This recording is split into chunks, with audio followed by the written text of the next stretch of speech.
I wanted to tell you a special story, a story of a weekend. It started out as a plan for 2 transplants, which itself is special because it was 2, in my opinions, love stories. One was a young lady in her 30s who suffered autoimmune hepatitis, for whom her husband was willing to give 70% of his liver. And the other was a love story between a daughter and a father, where the daughter was willing to give her liver to save her father's life. So these were the 2 special transplants that were supposed to happen on a Saturday and a Monday.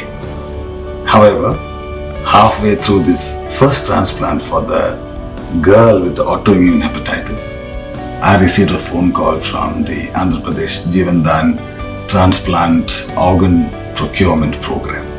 They said, "Doctor, there is an organ available. It's your turn.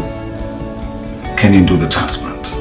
So here we are, already halfway through a transplant, and I was wondering, can we do a second transplant back to back?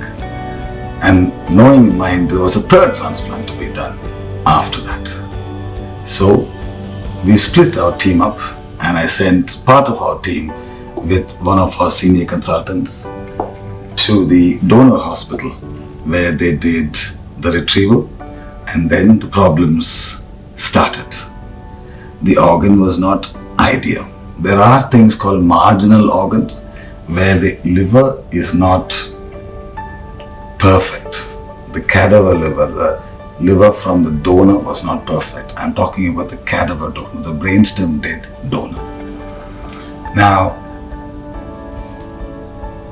if it is not perfect, you might ask, why do we use it? Well, there are people waiting 9 months, 12 months for a donor.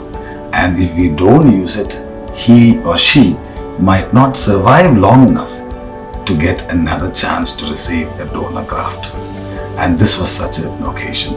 We had again a young man in his 30s who would not have survived more than a few weeks without a graft. So therefore, we assessed the donor.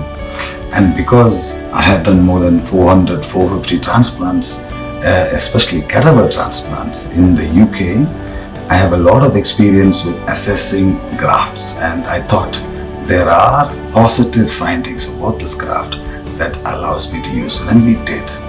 And the good part of the story is, today he's getting discharged from the ICU back to the ward, and hopefully will go on to get discharged from the hospital.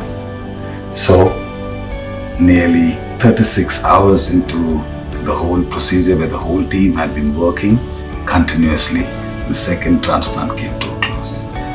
The 3rd transplant yet was waiting to be done, and he again was not well enough to wait. So we decided to push ahead, push our team a little bit more, and completed the 3rd transplant to make it a magic weekend.